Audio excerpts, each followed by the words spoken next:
Is the Sabres Senators rivalry back? I think it is. I'll explain next on Locked On Sabres.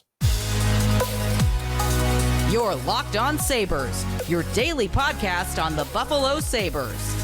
Part of the Locked On Podcast Network, your team every day.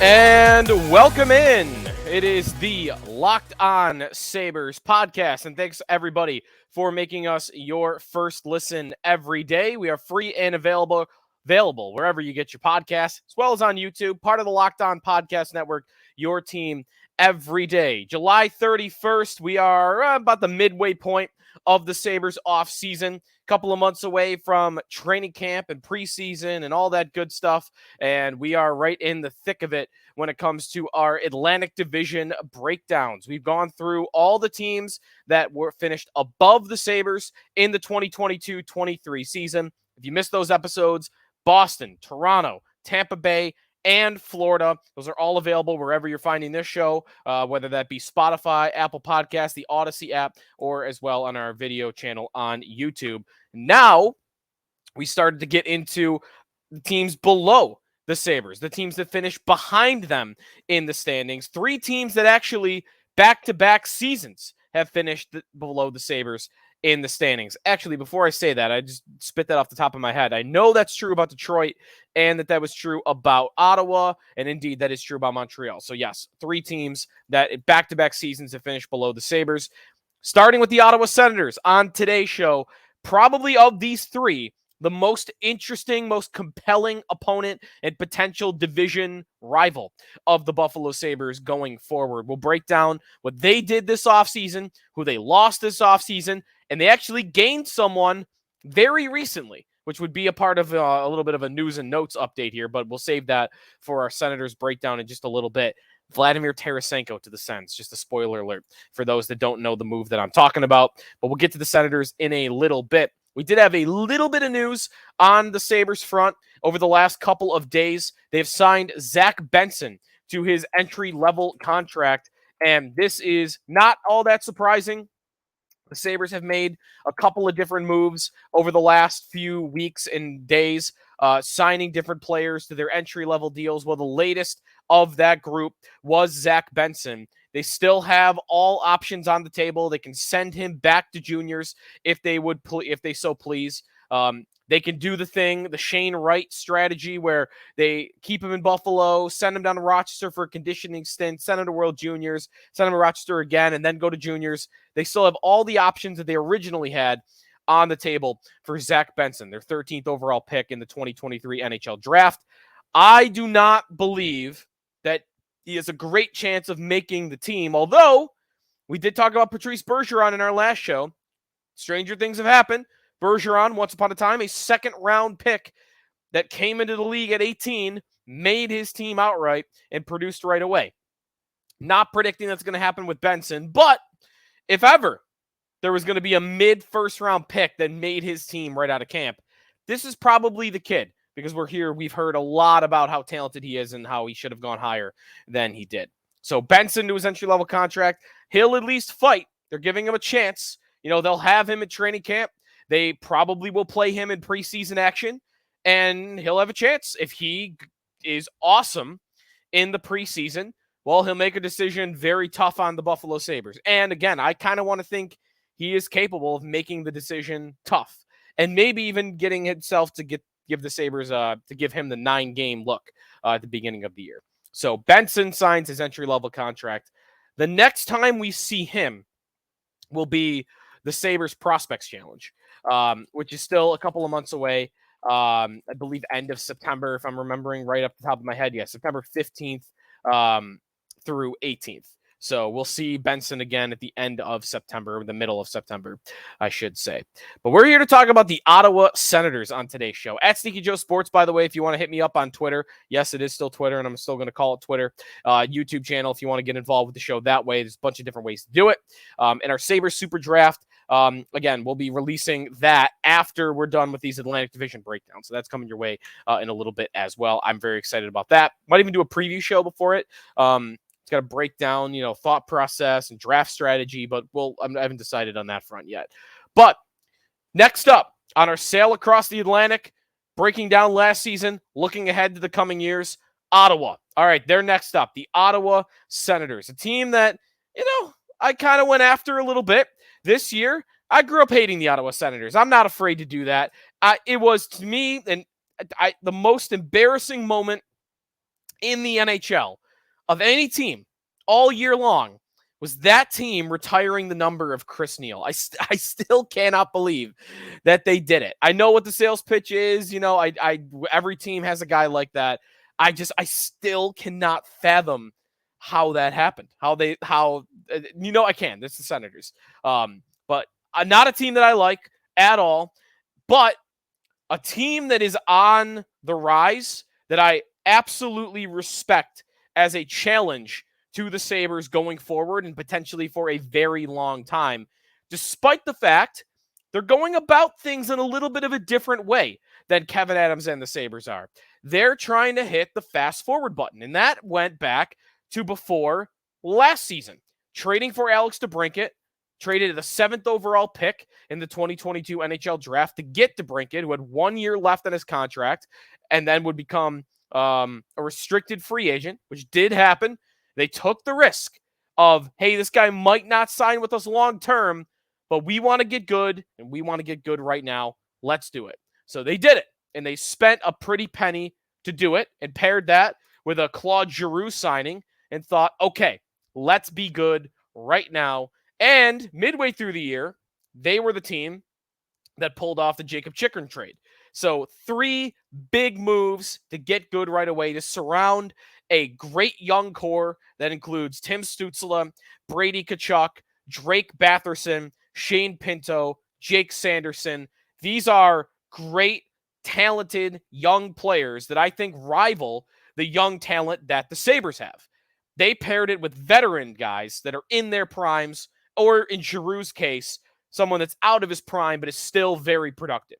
Last year, Claude Giroux, full season, 82 games. Yeah, only at age 35, he put up 35 goals, 44 assists for 79 points. Alex DeBrincat comes in. He scores 27 goals, puts up 66 points. And Chychrun got his feet wet, only played 12 games, put up a few points, but is, playing 21 minutes a night. Definitely a top pair defenseman for Ottawa going forward. They also tried to hit fast forward and goal. I don't really think to my knowledge, they don't have like a star goalie prospect. I'm not as familiar with their prospect pool, so there's probably someone more in depth on them that can tell you that. But nobody that jumps off the page. When I look at these top 10 lists of the top goalie prospects in hockey, I never see a Senators goalie prospect on there. There was one actually the other day from Scott Wheeler, who had Devin Levi number 2, I believe, didn't have a Senator on there. Cam Talbot was their plan. He started 36 games, didn't play all that well, under a 900 save percentage. Anton Forsberg played 28 games, 902 save percentage. Not that great. They actually had 7 goalies make an appearance for them. As much as goaltending was a problem for Buffalo, it was a problem for Ottawa. And the Senators, to my knowledge, again, don't have a Devin Levi that's ready to just come in and like, oh, this guy's probably the answer. It might not happen right away, but eventually this is the answer. We'll see. Mads Søgaard, I believe is the name, the top goalie prospect in their organization. He played 19 games, didn't have good production, and 889 save percentage. We'll see if he has more to give them, if he's even a part of their plans going forward. So Ottawa, we'll get to what they did to solve that net problem. And we'll get to what happened with Alex DeBrincat. But what happened last year, they got some big steps from their young talent. Tim Stützle is maybe the biggest example of that. They paid him. They took a risk, kind of the Dylan Cousins, Tage Thompson style of signing. Hey, this guy had 58 points for us. He's only 20. Let's pay him now before he costs us a pretty penny. So what'd they do? They paid him $8.35 million, more than Cousins and Thompson, but Stützle answered the bell. 39 goals, 90 points in his age 21 season. Stützle is a legitimate top-line forward for Ottawa already, and he will be for a very long time. Brady Tkachuk, he's in the fold. He's the captain. He's paid. They've got him on a contract at $8.205 million per year. He took a step. He goes from 67 points in 21-22, his age 22 season, to 83 points in 22-23. So those two, along with some other, Drake Batherson, 62 points last year. Shane Pinto scores 20 goals last year, a little bit of a middle six guy. They've got some young talent that, again, rivals what the Sabres have. But they don't have the depth of that young talent like Buffalo does. They have 4 or 5 guys. Sabres have like 8 guys like that, and more on the way. Their prospect pool, the Sabres, is more flush with prospects than Ottawa's is. So they are built in the same mold, at least at their foundation. They're kind of surrounding that foundation with different things, but the Sabres have more of it, which is why I think they are ahead of Ottawa when it comes to this long-term rebuild. But I'll talk more about that coming up in a little bit. Last year, what did Ottawa do? On the season, 39, 35, and 8. 86 points. That was 5 points behind Buffalo. That was 6 points out of a playoff spot. A -10 goal differential. And if you look at some of the advanced stats, pretty solid. Expected goals for at 5-on-5, they were 15th in the NHL. That was even better than Buffalo. Better than Vegas, even. 1 spot above Vegas. Vegas had injuries the whole year. So Ottawa, I think, is a sneaky good team. They are a good team. I don't think they're a great team. I think the East, they're going to be in contention for an Eastern Conference playoff spot. But what did they do this offseason? Did they get better? Did they get worse? Get to that when we come back. Here on the Locked On Sabres podcast, we are presented by FanDuel Sportsbook. Stanley Cup futures are on FanDuel. Buffalo, better Stanley Cup odds than Ottawa, if you want to take a look at those. Also, of course, right now you get the Women's World Cup. You've got golf, you've got tennis, and of course, you've got Major League Baseball. Take your first swing at betting MLB on FanDuel, and you get 10 times your first bet amount in bonus bets up to $200. That's right. Just bet $20. You'll land $200 in bonus bets, win or lose. That's $200 you could spend betting anything. The money line, the over-under, who you think is going to get the first home run, pitching props, all on an app that is safe, secure, and super easy to use. Plus, when you win, you get paid instantly. There's no better place to bet on Major League Baseball than FanDuel, America's #1 sportsbook. So sign up today. Visit FanDuel.com/lockedon to get up to $200 in bonus bets. That's FanDuel.com/lockedon. FanDuel, official partner of Major League Baseball. Welcome back to the Locked On Sabres podcast. Joe DiBiase at Sneaky Joe Sports at Locked On Sabres. If you want to follow the podcast on Twitter, yes, it is Twitter. How about Ottawa's offseason as we continue to break down the Senators? They had, I would say, not a great offseason, but kind of the hole they dug for themselves. Ottawa loses Cam Talbot. You might want to say that's not really a loss, maybe addition by subtraction, but he was their starting goalie last year. And they have to ship away Alex DeBrincat. And what do they get in exchange? Well, they get a prospect, they get a first-round pick, and they get Dominik Kubalik. So that, to me, and of course, is the most, the quickest impact on their roster to replace DeBrincat, who, remember, had 27 goals and 66 points. They replace him in the lineup with Kubalik, who last year for Detroit had career high, well, actually not a career high. His first year in Chicago, he had 30 goals. But last year, 20 goals, 45 points. A guy that's never had more than 46 points in his career, never had more than 30 goals. They didn't replace him with nobody. Kubalik's a nice middle six player, but he's not as good as Alex DeBrincat. He's not. So that's a downgrade. Claude Giroux is going to be 36 years old. I'm going to pencil him in as a downgrade that he's not going to put up 79 points again. I'm willing to be wrong on that, but it's just usually the way the natural aging process goes, unless your name is Joe Pavelski. So those are a couple of guys that they've made big investments in last year. One is a year older at 36, and the other is just poof, gone. And replaced by, again, nice player, but not a core foundational player in Dominik Kubalik. They also, to fix their problem in net, they went out and they paid Joonas Korpisalo. To me, one of the big overpayments of the entire offseason.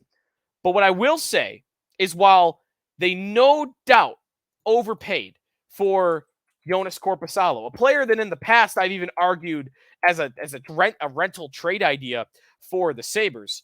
What they gave him in a 5-year contract at $4 million a year, just not worth it. But as I was getting to a moment ago, I still think they upgraded. I think they upgraded in goal and maybe even upgraded in a big way. So I guess in that sense, you can almost say that it's worth it.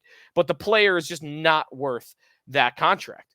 Last year, if you look at goals saved above expected, how did these guys compare? Well, Cam Talbot, out of 77 goaltenders, he ranked 42nd, whereas Joonas Korpisalo ranked 15th. 15th out of, again, what was that number? I said 77. So they are getting better in goal. So not bad. ESPN, I saw, gave them a B+ for their offseason. I think I would give them probably a B- because, again, there wasn't much they could do with DeBrincat. I think they did about as well as they could. They did fix goal. They just maybe went a little too hard with it. But I will say, Sabres didn't address goalie around Devin Levi. Would I prefer they had done the Korpisalo deal? I'd have to have a debate about that internally, because I'd be on the fence. But he is going to need to step up. And they just got out of a goalie contract in Matt Murray, where they paid a guy to be the answer for 4 or 5 years, and a year in, this ain't it. And I think that's the risk with Korpisalo. They signed him to a 5-year deal. I think it's realistic that after 1 year, he could struggle enough where they go, oh my gosh, we got to get out of this. We got to get another guy. I mean, he is very inconsistent throughout his career. So we'll see what happens on that front. But Ottawa, all right, you did the best you could. I think, to me, that's the theme of their offseason. You did the best you could. And we'll get to, when we come back, how their lineup stacks up against the Sabres. Oh, before I forget, of course, I have it written down here. I almost skipped right past it. The other big signing they had that helps replace Alex DeBrincat, Vladamir Tarasenko. They signed Tarasenko just the other day to a 1-year contract, $5 million per year. Now, we did a breakdown of Vladimir Tarasenko for the Sabres. I do not think he completely replaces the DeBrincat production. If you want to argue with me that Kubalik plus Tarasenko replaces DeBrincat, okay, I guess I would listen to that.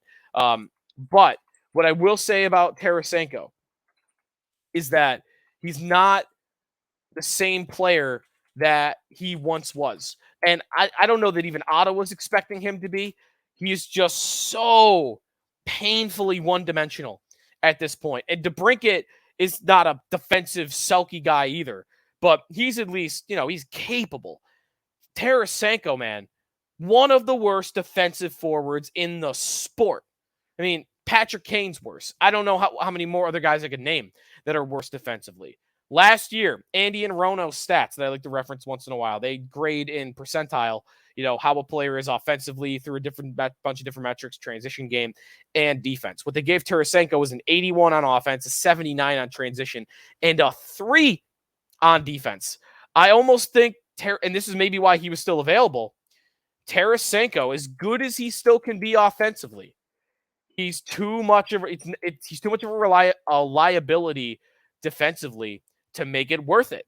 And last year, 18 goals, 50 points in 69 games played. Again, not bad, but this was a 40-goal scorer back in the day. Now he's having trouble cracking 20. At least he did last year, the year before he got to 30. So that's where we're at with Tarasenko. I like the signing enough that, again, it's kind of, along the theme of they did the best they could.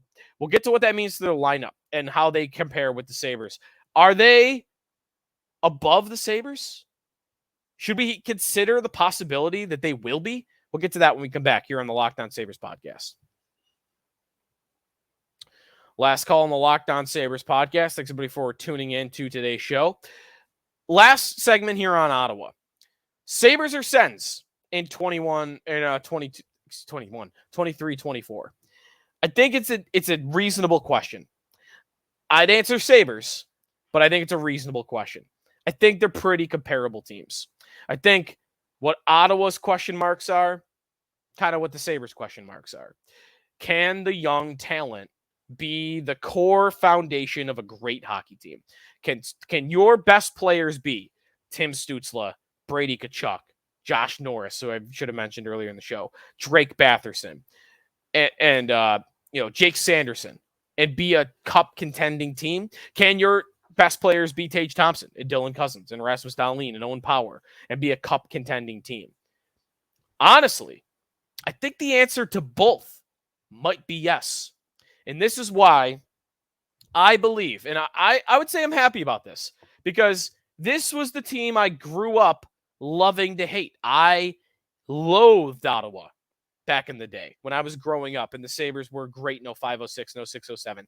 Hated with every fiber of my being Alfredson and Heatley and Schubert and all of them. I mentioned Heatley, Spezza, McGrattan. Yeah, McGrattan. I can't think of the Smolinski. I was trying to think of Smolinski with his stupid grin. I hated Ottawa. I am juiced up for the idea of a Sabres-Senators rivalry again. And I think we're going to get it. I really think we're going to get it. I think these are the two teams that are on the rise in the Atlantic Division. Tampa trending down, Boston trending down, Detroit, Montreal, we'll get to them, but I'm not super optimistic about them. I think it's Buffalo up, Ottawa up. And I think they're both capable of making the playoffs this season. And maybe even at the same time making the playoffs. There'd have to be two spots to become available, but I think it's very possible that happens. But the question mark for Ottawa, as is with Buffalo, is what are you getting in goal? The goaltending has to stabilize so that these young players can thrive and can take advantage of their talent. So will Korpisalo do the job? Will Devin Levi do the job? I might be more confident Devin Levi is going to do the job right now. But again, you could make an argument for Korpisalo as well. So Sabres or Sens, flip a coin. But again, I'll get back to, I think I go slight edge Sabres because the young talent pool for Buffalo is deeper than it is for Ottawa. 10 deep. And they have prospects that are knocking on the door. Jack Quinn is a big loss, I think. But there's so many young players for Buffalo. And there is a good, solid nucleus in Ottawa. But, to make a space analogy, Ottawa is the red dwarf right now. They're a star, a red dwarf star. And they're like this. They're right here. They're good. They're churning. They're burning up their fuel, and the Sabres are like, a hyper giant. They've got all of these kids, great kids in Ottawa, solid nucleus. Sabres is just like it's everywhere. You can't escape it. So I think that is eventually and rules the day for the Sabres, and I think they will finish above Ottawa in the standings. But I'm very close to predicting both make it. I can't quite get there because two spots becoming available is tough, especially in the Atlantic. But I'm pretty confident one of these two will make the playoffs, and I'll go slight edge to the Sabres. Next up, we'll talk Detroit. I'm down on Detroit. I have soured on the Red Wings and Yzerman. I'll explain why on our next show. So stay tuned for that. If you want to hit me up on Ottawa, do you agree? Do you think they are on the Sabres level for not just now, but for the future? Let me know what you think at Locked On Sabres, at Sneaky Joe Sports, or on our YouTube channel. Thanks, everybody, for listening. It's been the Locked On Sabres podcast. And next time for you everydayers, we are talking Detroit Red Wings here in the Locked On Sabres podcast.